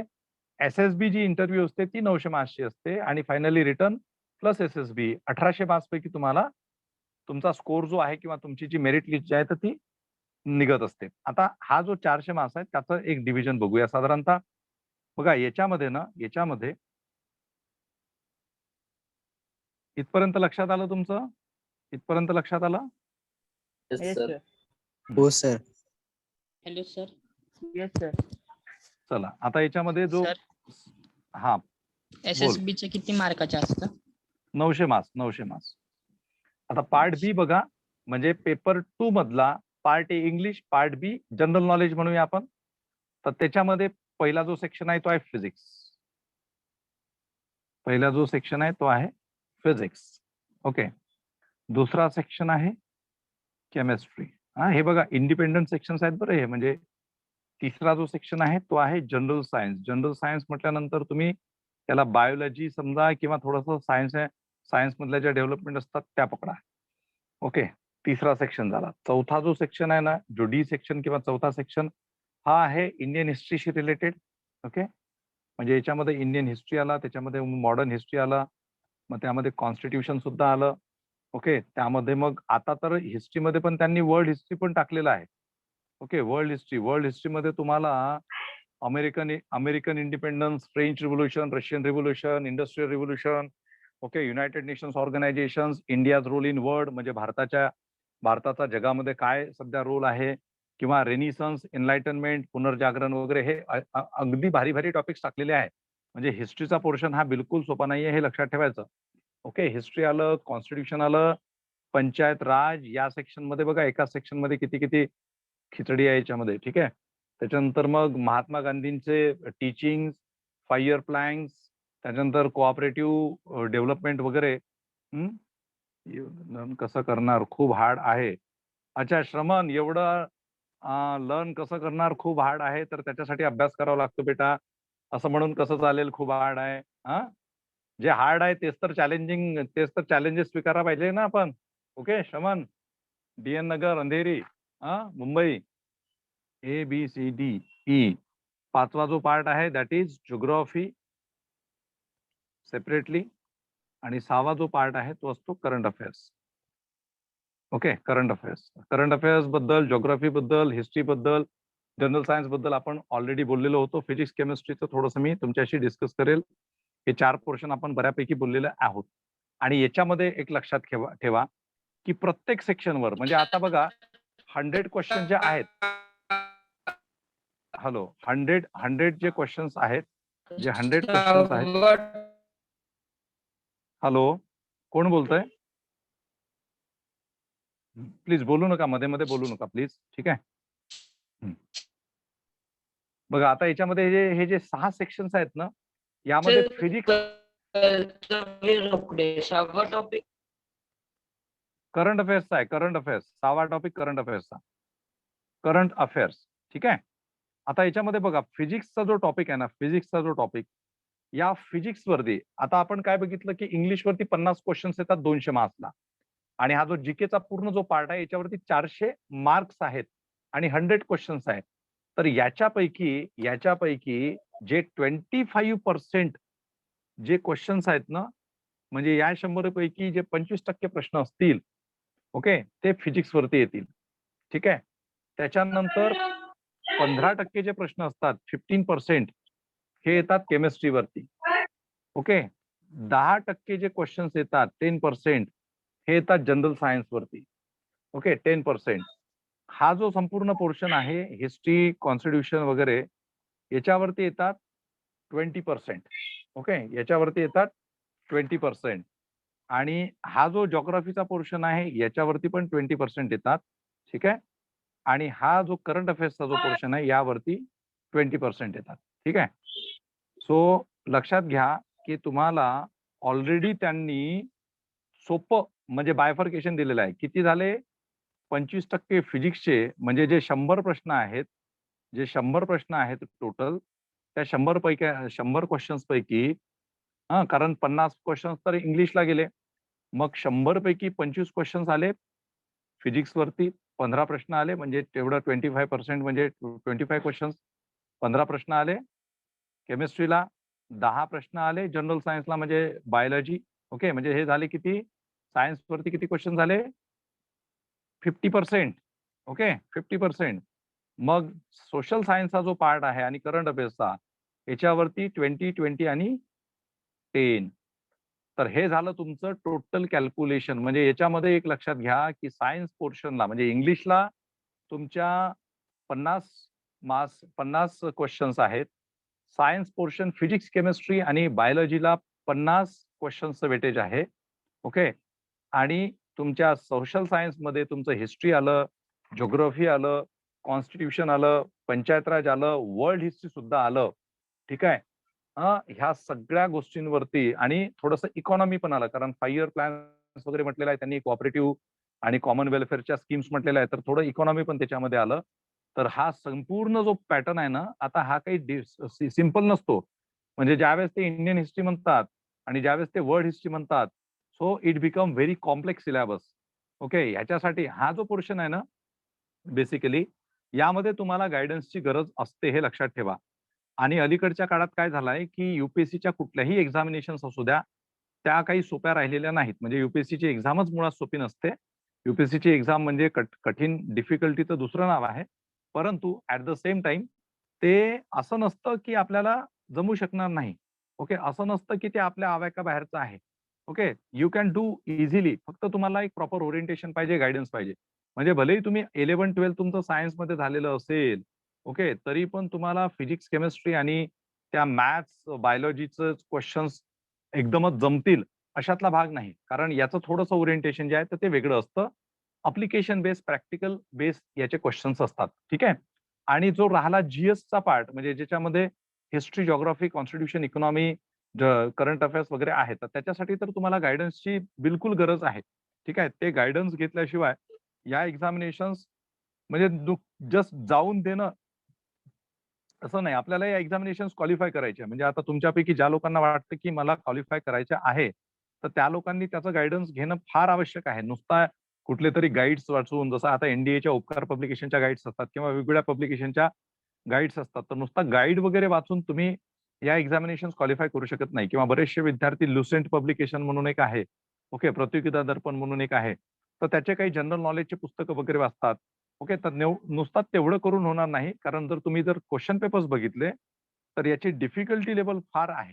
ओके, भरपूर बरचसं डिफिकल्ट क्वेश्चन जे आहे, तर याच्यामध्ये विचारले जातात. ओके, तर एनिवे हे झालं थोडंसं स्ट्रक्चर. म्हणजे तुमच्या लक्षात आलं असेल की 300 मार्क्स मॅथ्सला, 600 मार्क्स सेकंड पेपरला, जनरल ॲबिलिटी टेस्टला, 600 मार्क्स पैकी 200 मार्क्स इंग्लिशला आणि 400 marks physics, chemistry, biology, history, geography, current affairs. Okay, आणि जो काही इतर थोडा मोठा बाकीचे टॉपिक्स असतील त्याला आहे. ठीक आहे. आणि याला टाइम मी सांगितलेला आहे. 1/3 निगेटिव्ह मार्किंग सिस्टम आहे. 1/3 निगेटिव्ह मार्किंग सिस्टम असल्यामुळे आपल्याला याच्यामध्ये कुठेही चुकी करायची नाही. मॅथमॅटिक्स जो आहे त्याचं थोडंसं मी सिलेबस सांगतो मॅथ्सचं. मॅथ्स हे जसं मॅडमनी काल तुम्हाला जे एक जनरल कॉम्पिटेटिव्ह एक्झामचं मॅथ्स सांगितलं होतं तर ते नाही. ठळक मी पॉईंट सांगतो याच्यामध्ये. तुम्हाला अल्जेब्रा आहे. कारण आता आपल्याला तितका वेळ नाही आहे म्हणून मी सांगतोय अल्जेब्रा आहे. मॅथ्समध्ये बघा हे तुम्हाला 11-12 ला झालेलं असतं. मॅट्रायसिस अँड डिटर्मिनंट्स नावाचं एक चॅप्टर आहे. सिलेबस ऑलरेडी दिलेलं असतं UPSCच्या ऍडव्हर्टिजमेंटमध्ये. अल्जेब्रा, त्याच्यानंतर मॅट्रायसिस अँड डिटर्मिनंट्स, ट्रिग्नॉमेट्री, शॉर्टमध्ये लिहितो ट्रिग्नॉमेट्री, त्यानंतर ॲनालिटिकल जॉमेट्री असतं. Analytical geometry okay of 2 and 3 dimensions. Okay of 2 and 3 dimensions. त्याच्यानंतर असतं तुम्हाला डिफरन्शियल कॅल्क्युलस.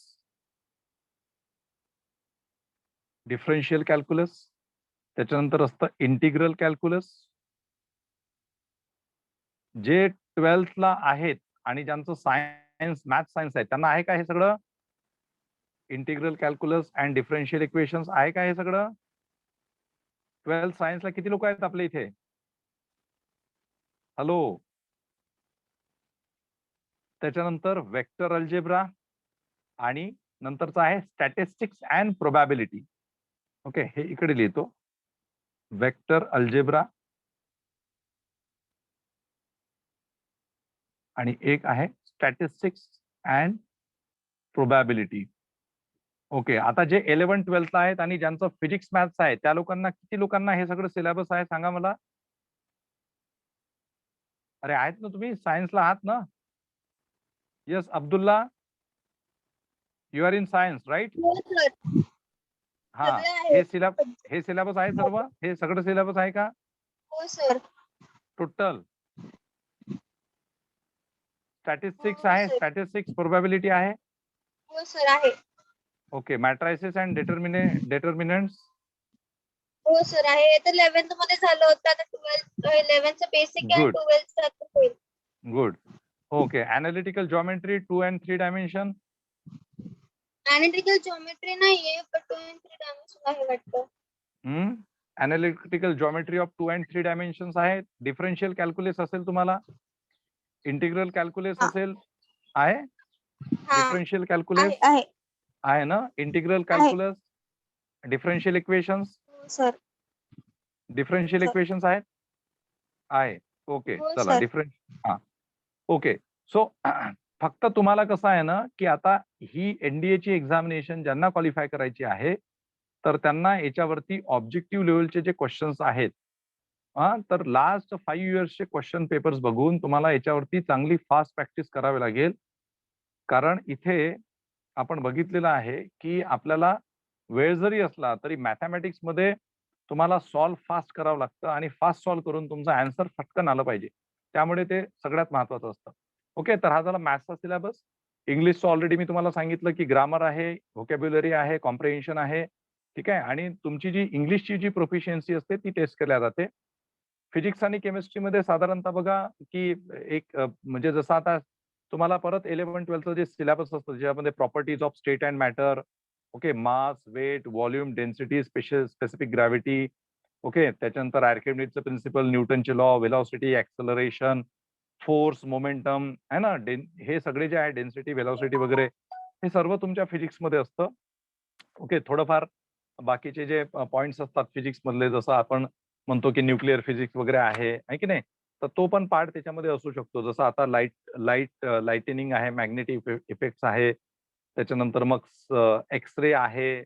ओके त्यानंतर मग काही जे युजेजेस असतात टेलिफोन, टेलिस्कोप राईट तर त्या संदर्भात पण तुम्हाला क्वेश्चन्स येऊ शकतात. तर थोडंसं जे फिजिक्स आहे ना हे जरा डिफिकल्ट लेवलचं आहे.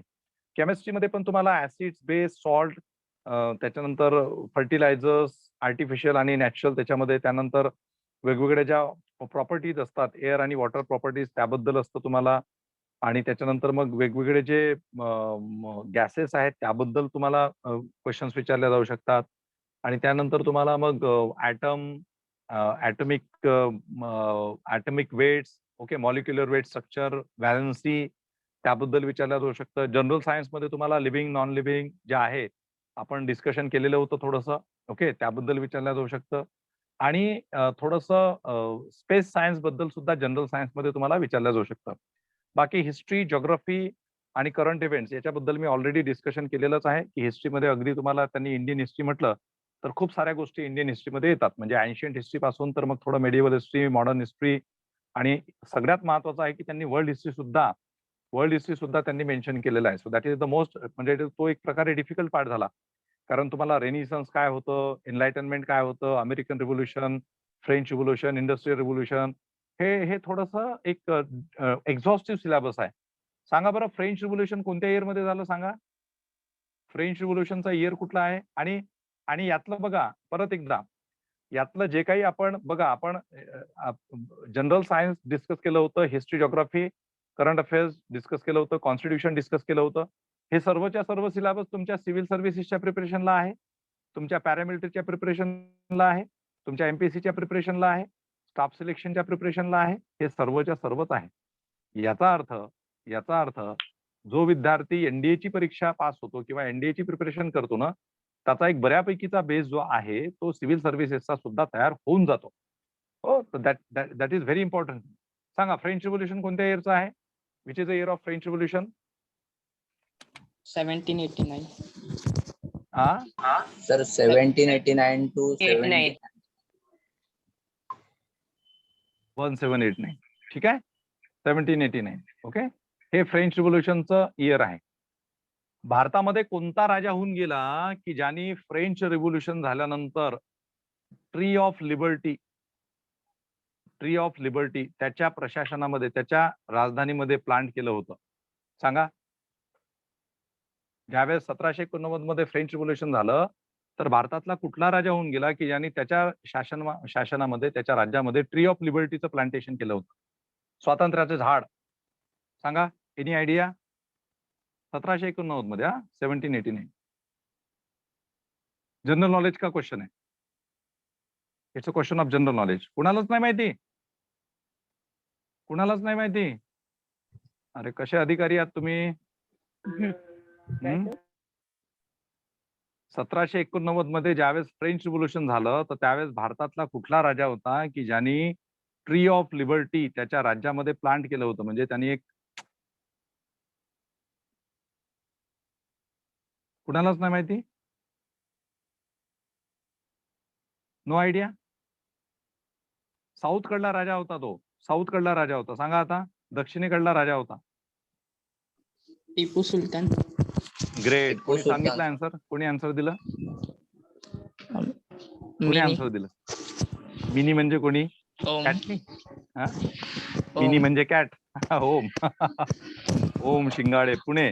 ओके, बरं. ठीक आहे. Good, very good. Om. Okay, चला.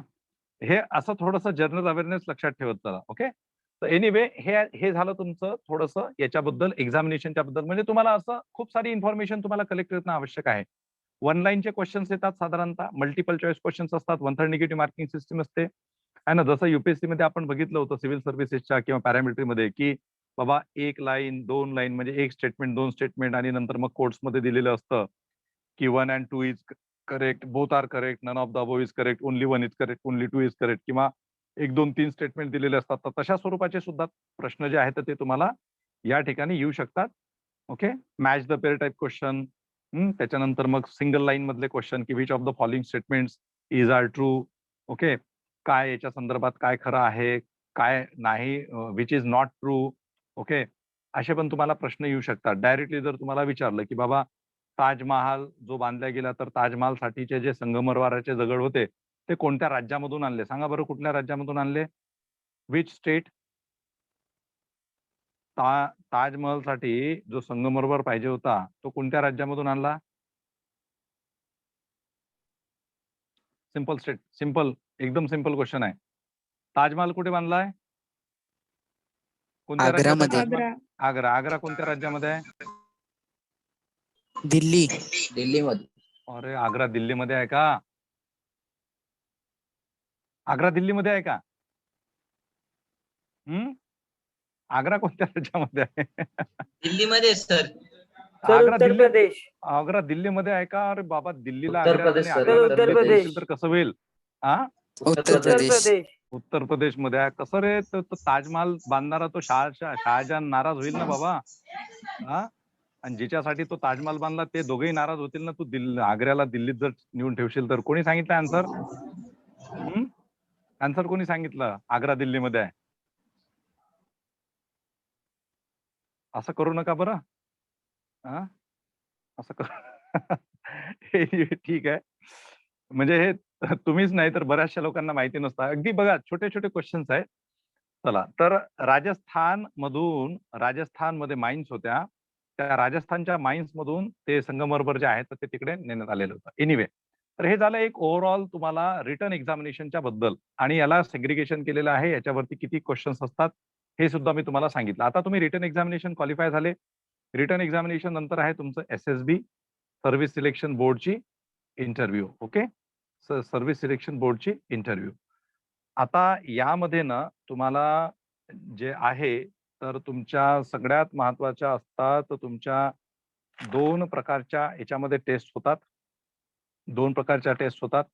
ऑफिसर इंटेलिजन्स रेटिंग टेस्ट असते. ओके, स्टेज 1 मध्ये. आणि म्हणजे 2 स्टेजेस आहेत याच्यामध्ये, स्टेज 1 आणि स्टेज 2. तर याच्यामध्ये जी असते ना ही ऑफिसर इंटेलिजन्स रेटिंग टेस्ट असते. ओके, याला OIR म्हणतात. OIR.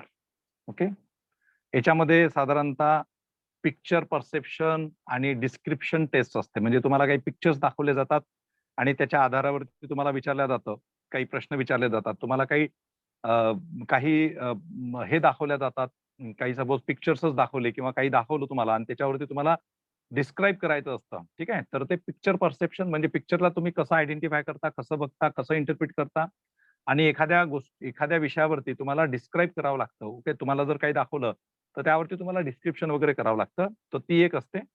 आणि ही स्टेज क्वालिफाय झाल्यानंतर, पहिली स्टेज क्वालिफाय झाल्यानंतर तुमची दुसरी टेस्ट असते जी 4 दिवस चालते. ओके, सेकंड टेस्ट जी असते तो तुमची, तर ती 4 दिवस चालते, 4 डेज.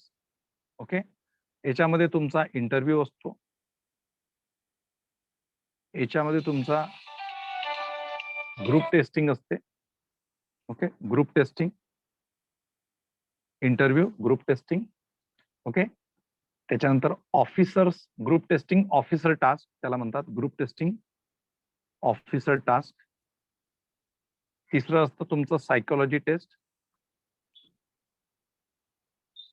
आणि चौथी असते तुमची कॉन्फरन्स. ठीक आहे, तर बघा, इंटरव्ह्यू आहे तुमचा, प्रश्न विचारले जातील तुम्हाला वेगवेगळ्या विषयांवरती. ओके, त्याच्यानंतर मग group testing, officer test task असते. ओके, काही टास्क दिले जातात कारण तुम्ही ऑफिसर आहात, फ्युचरमध्ये तुम्ही ऑफिसर आहात, तर तुम्हाला काही टास्क दिले जातील आणि कशा पद्धतीने तुम्ही त्याला लीड करता, किती कॉन्फिडेंटली करता, आहे की नाही. तर ते तुमच्या याच्यामध्ये म्हणजे लिडरशिप क्वालिटी जी आहे ना ती तुमची याच्यामध्ये बघितल्या जाते. मग तुम्हाला तुमच्या सायकोलॉजीला टेस्ट करणाऱ्या काही टेस्ट असतात ज्याच्यामध्ये तुम्हाला डिवसल्या जाऊ शकतं किंवा ज्याच्यामध्ये तुम्हाला होऊ शकतं की तुमचा माइंडसेट कसा आहे, पॉझिटिव्ह आहे, निगेटिव्ह आहे, ओरिएंटेशन कसं आहे, क्रिटिकल ओरिएंटेशन आहे की प्रॉपर न्यूट्रल ओरिएंटेशन आहे. म्हणजे वेगवेगळ्या व्हॅरिड कंडिशन्स मध्ये तुम्ही कसे ऍक्ट होता या संदर्भातल्या त्या टेस्ट असतात. आणि नंतर कॉन्फरन्स असतो. ओके, तर एक प्रकारे या 4 टेस्ट असतात. ठीक आहे, या 4 टेस्ट असतात. या 4 टेस्ट ज्या असतात या 4 दिवस चालतात. आणि हे जे ऍसेस करणारे जे असतात ना, हे सगळी जी टेस्ट जी असते तुमची, ओके, ही पर्सनॅलिटीची इंटरव्ह्यू जी असते SSBच्या माध्यमातून, हे 3 वेगवेगळे ऑफिसर्स असतात. इंटरव्हिनिंग ऑफिसर्स म्हणतात त्यांना. ओके, त्याच्यामध्ये इंटरव्हिनिंग ऑफिसर असतो, ग्रुप टेस्टिंग ऑफिसर असतो आणि सायकोलॉजिस्ट असतो. ओके, आणि या सगळ्या टेस्ट मधील जो परफॉर्मन्स असतो तर त्या परफॉर्मन्सच्या आधारावरती तुम्हाला मार्क्स दिल्या जातात. तर SSB इंटरव्ह्यूचे जे मार्क्स आहेत ते आहेत तुमचे 900. मग रिटर्न एक्झामिनेशन आणि SSB 900 आणि 900 1800. ओके, तर याच्या आधारावरती जे आहे तर ते तुमचं फायनली सिलेक्शन होतं. ठीक आहे, फायनल सिलेक्शन होतं. तर that is the most important thing. आणि मग तुमचं जे आहे तर एक ऑल इंडिया लिस्ट प्रिपेअर केल्या जाते. आता मी तुम्हाला, हे झालं तुमचं selection. On the basis of that तुमचं आता सिलेक्शन झालं. तुम्ही NDAच्या माध्यमातून आर्मी, नेव्ही आणि एअरफोर्स साठी सिलेक्ट झालात. आता तुमचं पुढचं काय होणार, ठीक आहे. तर जे विद्यार्थी आर्मी, नेव्ही आणि एअरफोर्स साठी सिलेक्ट झालेले आहेत, ओके, या विद्यार्थ्यांना आता त्याचे कट ऑफ वगैरे असतात, पण मी आता त्याच्यामध्ये जाणार नाही, तुम्ही बघू शकता ते कट ऑफ वगैरे. आर्मी, नेव्ही आणि एअरफोर्स मध्ये जे विद्यार्थी सिलेक्ट झालेले आहेत त्या लोकांचं अकॅडमिक लेवलचं, म्हणजे ज्याला आपण म्हणतो शिक्षण, जसं आपण स्कूलमध्ये कॉलेजेसमध्ये शिकतो, त्या अकॅडमिक लेवलचं ट्रेनिंग आणि फिजिकल ट्रेनिंग जे आहे, फिजिकल ट्रेनिंग आहे, शारीरिक ट्रेनिंग जे आहे ते 3 वर्षांसाठी एकत्रितरित्या NDA, national defence academy, where it is located, NDA कुठे लोकेटेड आहे, national defence academy Pune Khadakwasla. Khadakwasla, okay. तर खडकवासला पुणे या ठिकाणी होतं. आणि हे जे खडकवासलाची जी नॅशनल डिफेन्स अकॅडमी जी आहे, which it is called as inter service institution of India, okay. Inter service institution म्हणजे हे जे तिन्ही सर्व्हिसेस जे आहे ना, तर त्याच्या संदर्भातलं हे कॉमन ट्रेनिंग देणारं इन्स्टिट्यूशन आहे. याच्यामध्ये 2.5 वर्ष जे असतात, ओके, पहिले जे 2.5 वर्ष असतात ना, त्याचं ट्रेनिंग हे कॉमन असतं आणि नंतरचे जे 6-6 महिने जे असतं, तर ते आर्मीचं वेगळं, एअरफोर्सचं वेगळं आणि नेव्हीचं वेगवेगळं ट्रेनिंग असतं. इथून जे सर्वच्या सर्व जे कॅडेट्स पास होतात, ओके, जे कॅडेट्स क्वालिफाय होतात, त्या सर्व कॅडेट्सला ते क्वालिफाय झाल्यानंतर त्यांना जवाहरलाल नेहरू युनिव्हर्सिटी जी आहे, where is Jawaharlal university, Jawaharlal Nehru university कुठे आहे, where it is located, Delhi. Delhi आहे ना. मध्यंतरी खूप इनफेमस झालेली होती. तर हे आर्मीच्या लोकांना ज्यांचं हे झालेलं आहे, तर आर्मीच्या लोकांना ज्यांचं आर्मीचं ट्रेनिंग झालं त्यांना BSc, okay, bachelor of science या 3 वर्षाच्या कालावधीनंतर त्यांना BSc ची डिग्री मिळते किंवा BSc कॉम्प्युटर सायन्सची डिग्री मिळते, ओके, BSc कॉम्प्युटर सायन्स किंवा BA ची डिग्री मिळते, ओके. ज्यांचं नेव्ही साठी ट्रेनिंग झालेलं आहे त्यांना 4 वर्षाची बीटेक ची डिग्री मिळते. ज्यांचं एअरफोर्स झालेलं आहे त्यांना 4 वर्षाची बीटेक डिग्री किंवा सिंपल BSc किंवा BSc कॉम्प्युटर सायन्स. आता हे डिपेंड आहे, ओके, कोण कसा कोर्स करतो. आणि ज्या लोकांचं बीटेक होतं ना, 4 वर्षाचं ज्यांचं बीटेक होतं नेव्हीमध्ये किंवा एअरफोर्समध्ये, त्या लोकांना अकॅडमिक ट्रेनिंग पूर्ण करणं आवश्यक असतं, तिथल्या इन्स्टिट्यूशनचं ट्रेनिंग पूर्ण करणं आवश्यक असतं. आणि समजा नेव्हीचा असेल तर त्याला शिपवरचं ट्रेनिंग पूर्ण आवश्यक असतं आणि एअरफोर्सचा जर बीटेक असेल तर त्याला एअरक्राफ्टचं जे ट्रेनिंग आहे तर ते पूर्ण करावं लागतं. त्याच्यानंतरच त्यांना या डिग्री ज्या आहेत तर त्या मिळतात, ओके.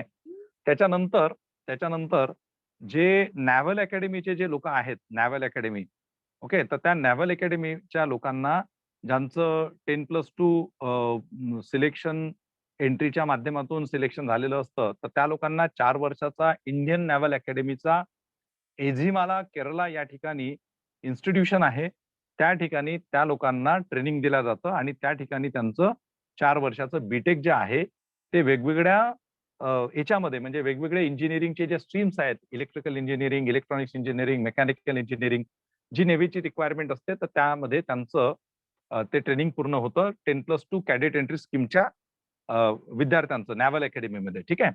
आता बघा, हे लोक एनडीएतून क्वालिफाय झाले, त्यांना डिग्रीज मिळाल्या, त्याच्यानंतर पुढे काय आहे ते पण मी शेवटी सांगतो तुम्हा लोकांना. याच्यामध्ये बघा, हॅलो, आता ज्यांचं आर्मीचं 3 वर्षाचं ट्रेनिंग नॅशनल डिफेन्स अकॅडमीमध्ये झालेलं आहे किंवा ज्यांचं नेव्हीचं ट्रेनिंग एनडीए मध्ये झालेलं आहे, एअरफोर्सचं ट्रेनिंग झालेलं आहे, अशा या आर्मीच्या 3 वर्ष पूर्ण झालेल्या लोकांना 1 वर्षाच्या रिगरस ट्रेनिंगसाठी IMA मध्ये पाठवलं जातं. इंडियन मिलिटरी अकॅडमी कुठे आहे सांगा? इंडियन देहरादून, येस, उत्तराखंड मध्ये पाठवल्या जातं, ठीक आहे. इथे 1 वर्षाचं ट्रेनिंग यांचं पूर्ण झालं की यांना permanent commission, PC permanent commission मध्ये यांना लेफ्टनंटची रँक जी आहे तर ती दिली जाते आणि या याच्यावरती त्यांची मग इंडियन आर्मीमध्ये नियुक्ती केल्या जाते, ओके. या ट्रेनिंगच्या दरम्यान हे जे 1 वर्षाचं ट्रेनिंग असतं, या दरम्यान ह्या सगळ्या कॅडेट्सला 56,100 रुपयाचं पर मंथचं पॅकेज मिळतं, म्हणजे पर मंथचा त्यांचा पेमेंट असतो, ठीक आहे. 10th ती स्केल आहे पे ग्रेड मध्ये, तर तिथपासून त्यांची सुरुवात होते, ओके. आणि बाकीचे जे सगळे ट्रेनिंग असतात ना, तर त्याचा खर्च वगैरे हा गव्हर्नमेंट तर्फेच केला जातो, हे लक्षात घ्या. जे लोक नेव्हीमध्ये जातात, म्हणजे ज्यांचं 3 वर्षाचं एनडीए मध्ये कंप्लीट झालेलं असतं, त्या लोकांना इंडियन नॅव्हल अकॅडमी एझिमाला, जी केरळला आहे, त्या ठिकाणी यांचं सुद्धा 1 वर्षाचं ट्रेनिंग पूर्ण होतं. ओके, यांचं सुद्धा 1 वर्षाचं ट्रेनिंग पूर्ण होतं आणि 1 वर्षाचं ट्रेनिंग पूर्ण झाल्यानंतर या लोकांना सब लेफ्टनंट पदावरती यांना सुद्धा परमनंट कमिशन मध्ये रिक्रूट केलं जातं, त्यांना सुद्धा तिथे नेल्या जातं. ओके, त्यांना हे दिलं जातं, त्यांचं प्लेस दिलं जातं. जे लोक एअरफोर्स मधले आहे, ओके, या लोकांचं, एअरफोर्सच्या लोकांचं 2 पद्धतीने बायफर्केशन होत असतं. एक असतं ground duty non technical, okay, NT लिहितो मी. ज्या लोकांना एअरफोर्स अकॅडमी आहे हैदराबादला, त्या ठिकाणी जे नॉन टेक्निकल आहे त्या लोकांना हैदराबादला ट्रेनिंगसाठी पाठवलं जातं. आणि जे लोक टेक्निकल स्ट्रीमचे जे असतात, एअरफोर्स मधली टेक्निकल स्ट्रीम, त्यांच्यासाठी एअरफोर्स टेक्निकल कॉलेज आहे बंगलोरला. ओके, लक्षात घ्या, बेंगलोरला. तर त्या ठिकाणी यांना ट्रेनिंग दिलं जातं. आणि हे जे एअरफोर्सचे जे लोक असतात, यांना 1.5 वर्षाचं फ्लाइंग ट्रेनिंग दिलं जातं. 1 वर्षाच्या फ्लाइंग ट्रेनिंग नंतर यांना provisional commission, okay, provisional commission यांना अलोकेट करून यांना फ्लाइंग ऑफिसरची रँक दिल्या जाते. आणि 6 महिन्यानंतर, ओके, 6 महिन्यानंतर यांचं संपूर्ण ट्रेनिंग पूर्ण झाल्यानंतर यांना परत 1 वर्षाचं प्रोबेशन यांचं होऊन यांना परमनंटली एअरफोर्स मध्ये अपॉइंट केलं जातं. ठीक आहे, तर हे आता ह्या टेक्निकल गोष्टी आहेत, याची काही गरज नाही. पण इन शॉर्ट लक्षात ठेवा की ज्यावेळेस तुम्ही रिटर्न एक्झाम क्वालिफाय होता, ज्यावेळेस तुम्ही एसएसबी क्वालिफाय होता आणि त्याच्यानंतर जी तुमची army, navy, air force, naval academy अशी जी ऑल इंडियाची 4 वेगवेगळ्या सर्व्हिसेससाठीची जी रँक लागते ऑल इंडिया, आणि तुम्ही स्वतःच प्रेफरन्सेस दिलेले असतात. ज्यावेळेस आपण फॉर्म भरतो ना, त्यावेळेस आपण स्वतःच प्रेफरन्सेस दिलेले असतात. तुमचा प्रेफरन्स, ओके, आर्मीला दिला, नेव्हीला दिला, की एअरफोर्सला दिला, की याला नॅव्हल अकॅडमीला आहे, त्याच्यानुसार तुमचा जो प्रेफरन्स असतो, त्या प्रेफरन्सनुसार आणि तुमचं जे ऑल इंडिया रँक असतं, मार्क्स असतं, त्याच्यानुसार तुम्हाला वेगवेगळे फोर्सेस जे आहेत तर ते अलोकेट केले असतात. म्हणजे जर तुमचा मार्क्स, तुमचे मार्क्स आणि तुम्ही दिलेला प्रेफरन्स हे जर मॅच होत असेल, तर तुम्ही जर समजा आर्मीला प्रेफरन्स दिला तर आर्मीच मिळणार. तुम्ही जर नेव्हीला प्रेफरन्स दिला तर नेव्हीच मिळणार. एअरफोर्सला दिला तर एअरफोर्सच मिळणार. जर मार्क्स जर कमी जास्त असतील तर मग तुम्हाला जे काही म्हणजे अवेलेबल जे असेल, तर त्या म्हणजे तुमचा जो प्रेफरन्सच असतो, तर त्यानुसार तुमचे मार्क्स ऍडजस्ट झाले पाहिजे, हे लक्षात ठेवा. तर तुम्ही आता रिटर्न क्वालिफाय झालात, एसएसबी क्वालिफाय झालात, एसएसबी क्वालिफाय करून तुम्ही तुमच्या रिस्पेक्टिव्ह ट्रेनिंग इन्स्टिट्यूशनला गेला, म्हणजे एनडीएला गेला. त्या ठिकाणी तुमचं 3 वर्षाचं कॉमन ट्रेनिंग झालं, त्यातलं 2.5 वर्ष कॉमन झालं. आणि नंतर एज लिमिट आहे, कर्तव्य एज लिमिट आहे एनडीए साठी. त्या एज मध्येच, विदिन एज मध्येच तुम्हाला क्वालिफाय व्हायचं असतं. ओके, तर तुम्ही आता क्वालिफाय झाले आणि एनडीए मधून बाहेर पडल्यानंतर तुम्ही परत तुमच्या रिस्पेक्टिव्ह अकॅडमीज मध्ये 1-1 वर्षासाठी गेले. 1-1 वर्ष संपलं आर्मी नेव्हीचं की तुम्ही वेगवेगळ्या पोझिशन्सला जाता आणि तुमचं एअरफोर्सचं साधारणतः टेक्निकल, नॉन टेक्निकलचं ट्रेनिंग झालं की तुम्हाला परत ते जे फ्लाइंगचं ट्रेनिंग दिलं जातं आणि अशा प्रकारे तुम्ही नंतर तुमच्या रिस्पेक्टिव्ह ब्रांचेसमध्ये रिक्रूट होता. ओके, आता याच्यामध्ये फक्त मला एकच लास्ट गोष्ट शेअर करायची आहे, ती शेअर करतो आणि मी इथे थांबतो. ओके, मी सगळ्या गोष्टी याच्या संदर्भात सांगण्याचा तुम्हाला प्रयत्न केलेला आहे. आणि लक्षात घ्या की प्रिपरेशन जर आपल्याला करायची असेल तर प्रॉपर वेनी खूप, आणि तुम्ही ज्यांनाही याच्यामध्ये जायचं असेल त्या लोकांनी हे महत्वाचं लक्षात ठेवायचं. हा, येस, बघा याच्यामध्ये बघा, आर्मीची लेफ्टनंटची रँक आहे पहिली. ज्यावेळेस तुम्ही सिलेक्ट होता ना, फायनली तुम्ही ज्यावेळेस सिलेक्ट होता, आता जे मी तुम्हाला सांगितलं, ओके, तर तुमची आर्मीमध्ये गेलात तर पहिली लेफ्टनंटची रँक, त्याचीच नेव्ही मधली इक्विव्हॅलंट रँक आहे सब लेफ्टनंट, बरोबर. आणि एअरफोर्सची रँक आहे तुमची फ्लाइंग ऑफिसर. ओके, आणि हे आहे ऑन कमिशन. ठीक आहे, त्याच्यानंतर मग इथून तुमचं प्रमोशन होतं कॅप्टन, कॅप्टनचा होतो मेजर, मेजरचा होतो lieutenant, colonel, colonel selection grade, त्याच्यानंतर कोलोनल टाइम स्केल. आता हे टेक्निकल बाबी आहेत, त्याच्यात आपल्याला पडायचं नाही. नंतर मग ब्रिगेडियर, मग मेजर जनरल, मग लेफ्टनंट जनरल आणि मग जनरल. जनरल म्हणजे हे सुप्रीम आहे ना. बघा 1 2 3 4 5 6 7 8 9 10, 10वी पोझिशन. इकडे काय सब लेफ्टनंटचा लेफ्टनंट आणि हा इक्वेलंट आहे. हा इकडे बघा, इकडे आर्मी मध्ये लेफ्टनंट आहे तर इथे तो इक्वेलंट ग्रेडला सब लेफ्टनंट आहे. इथे कॅप्टनंट आहे तर इथे तो इक्वेलंट ग्रेडला लेफ्टनंट आहे. हे लक्षात ठेवा. फ्लाइंग ऑफिसर, मग फ्लाइट लेफ्टनंट. ओके, मग lieutenant commander, commander, captain, captain, okay, commodore, rear admiral, vice admiral आणि मग ऍडमिरल. आणि इकडे air chief marshal. Okay, air chief marshal. तर हे अशा पद्धतीने या ग्रेडेशन आहे आणि खूप चांगलं आहे. बघा, डिफेन्स मध्ये जर तुम्ही गेलात ना तर तुम्हाला खूप सारे बेनिफिट जे आहेत डिफेन्स सर्व्हिसेस मध्ये खूप सारे तुम्हाला बेनिफिट्स मिळतील. तुमच्या फ्युचरचं जे एक हे असतं, तुमचं फ्युचर एक चांगलं सेक्युर्ड होतं देशभक्तीच्या संदर्भात. मगाशी मी जसं बोललो तर ठीक आहे, तुम्हाला म्हणजे इथे एक भारत सरकारचं जे डिफेन्स फोर्सेस आहे त्या ठिकाणी तुम्हाला काम करण्याची संधी मिळते. डिसिप्लिन सर्व्हिसेस आहेत. या डिसिप्लिन सर्व्हिसेस आहेत. आपण बघतो की जे बरेचसे जे कॅडेट्स असतात, जे सैनिक असतात, अगदी सोल्जर्स पासून तर ऑफिसर्स पर्यंत, ते एका वेगळ्या डिसिप्लिन मध्ये राहत असतात. तर त्यामुळे या डिसिप्लिन सर्व्हिसेस आहेत.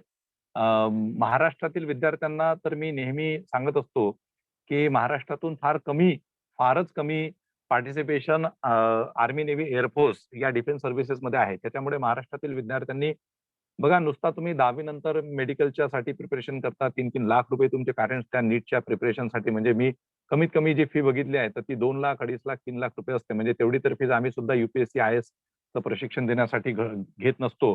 पण अगदी त्या नीटचे जे आणि शेकडो विद्यार्थी असतात कोचिंग क्लासेस चालवणाऱ्यांच्या इकडे, ठीक आहे. तर तो आता धंदा झालेला आहे, त्याला काय करणार, त्याला काही करू शकत नाही. त्याच्यामध्ये एथिक्स वगैरे ह्या सगळ्या गोष्टी नसतात. लोकांना स्वतःचे मोठे मोठे धंदे प्रस्थापित करून टाकलेल्या लोकांनी, आणि त्याच्यामध्ये एक प्रकारे लूटमार होत असते. परंतु ठीक आहे, त्यामध्ये अनेक विद्यार्थी आपल्या इकडे पॅरेंट्सला हे अवेअरनेस नाही की जर 11वी 12वी सायन्सला असलेला विद्यार्थी ज्याचं PCMB आहे, त्यांनी जर चांगलं मन लावून जर NDA सारखी तयारी केली, मोस्टली मेल कॅन्डिडेट्सला, कारण फिमेल कॅन्डिडेट्सला तर इथे एंट्री नाही आहे. फिमेल कॅन्डिडेट्स नंतर OTA मध्ये CDSCच्या माध्यमातून ग्रॅज्युएशनच्या बेसिसवरती जाऊ शकतात. तर मित्र हो, इथे जर आपण प्रिपरेशन जर चांगलं केलं सायन्सचं आणि बाकीचं जनरल नॉलेज वगैरे, तर तुम्हाला अतिशय चांगलं करिअर, ओके, लाईफ 12वी नंतर तुम्हाला इमिजिएटली खूप चांगलं करिअर मिळतं. म्हणजे इकडे तिकडे जे अनेक विद्यार्थी वेगवेगळ्या डिग्री कोर्सेस, प्रोफेशनल कोर्सेस मध्ये हजारो लाखो रुपये खर्च करून जे जात असतात ना, तर ते तुम्हाला एक सेक्युअर्ड करिअर मिळतं. तुमच्या आई वडिलांना तुम्ही एकदा का सिलेक्ट झाले की टेन्शन नसतं की आता मुलाला काय बघायचं, म्हणजे कसं हे करायचं, काही टेन्शन नसतं.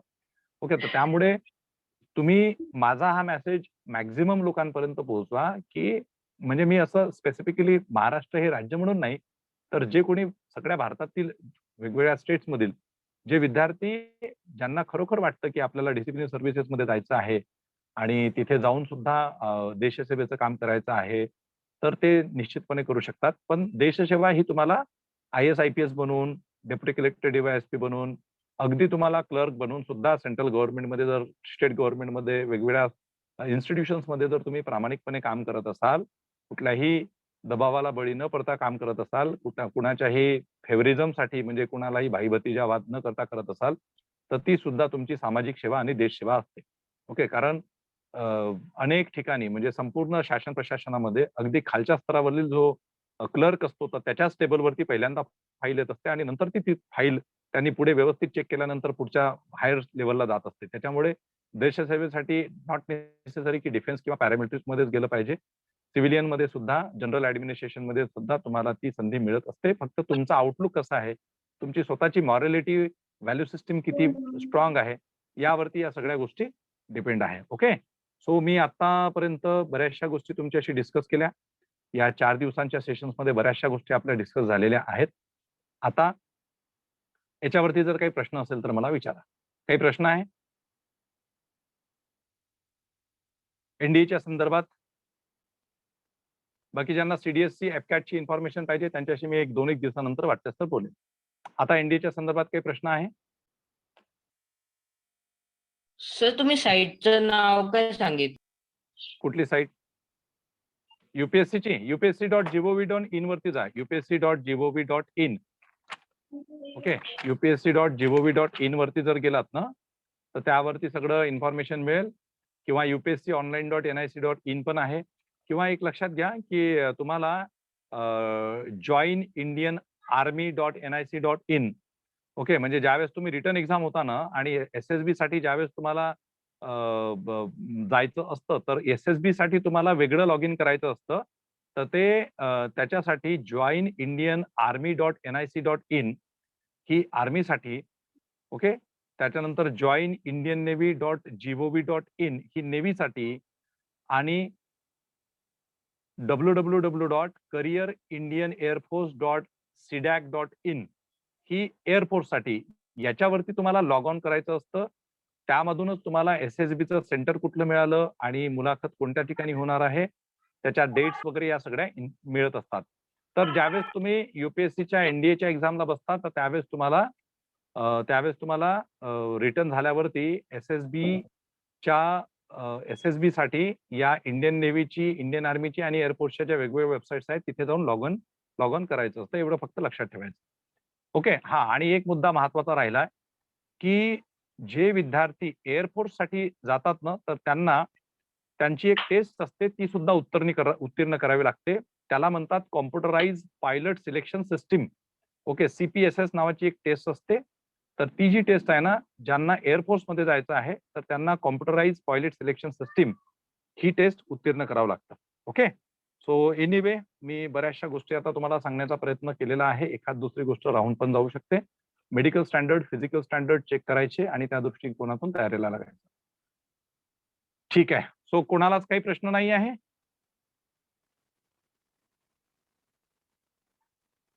कुणालाच काही प्रश्न नाही?